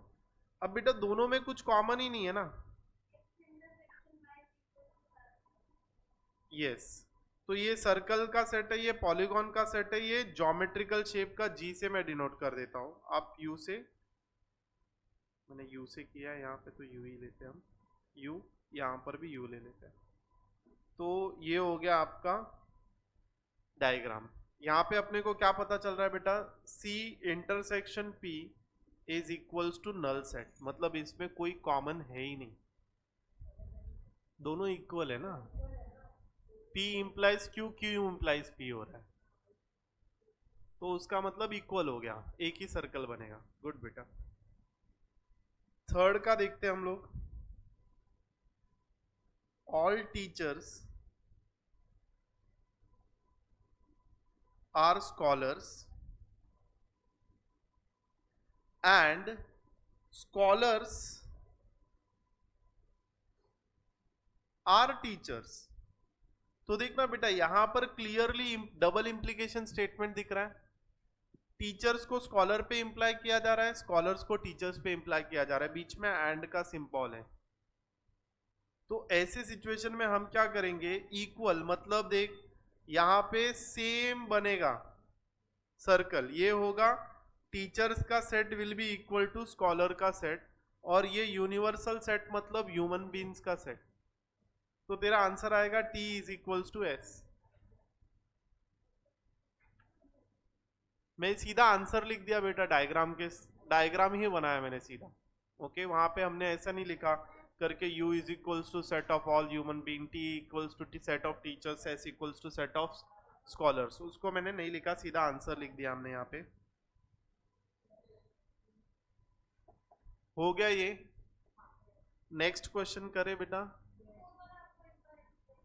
यस बेटा। Fourth some, if a quadrilateral is a rhombus then it is a parallelogram। बेटा ये स्टेटमेंट कौन सी है बता मुझे पहले इस कौन सा स्टेटमेंट है बेटा?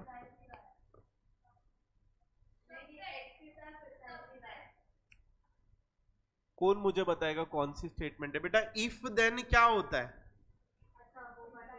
सबसेट कंडीशनल होता है ना, मतलब सबसेट होता है ना, मतलब क्लियरली क्वाड्रिलैटरल, और देख तू सारे रोम्बस को पैरेललोग्राम बोल सकती है ना, सारे रोम्बस को तू पैरेललोग्राम बोल सकती है। यहां पर क्या बोल रही है, if a quadrilateral is rhombus then it is a parallelogram, मतलब रोम्बस अंदर होना चाहिए, उसके बाहर पैरेललोग्राम होना चाहिए। हाँ, some X are not Y, ये वैसे नहीं जाएगा बेटा। हाँ, जो मैंने यहां पर कौन सा स्टेटमेंट बनाया था,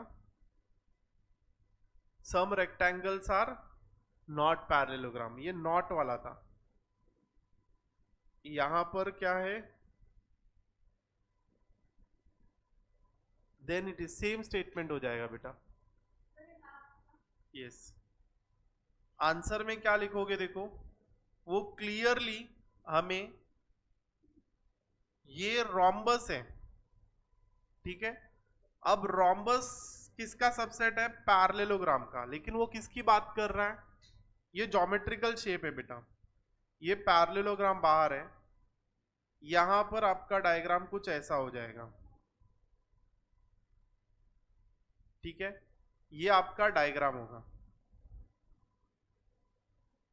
rhombus is subset of parallelogram, clearly सारे रोम्बस को तुम थोड़ा सोचना पड़ेगा लॉजिकली, सारे रोम्बस पैरेललोग्राम के सबसेट है बेटा, और पैरेललोग्राम ज्योमेट्रिकल शेप के सबसेट है, ठीक है। तो कुछ ऐसा आएगा सम।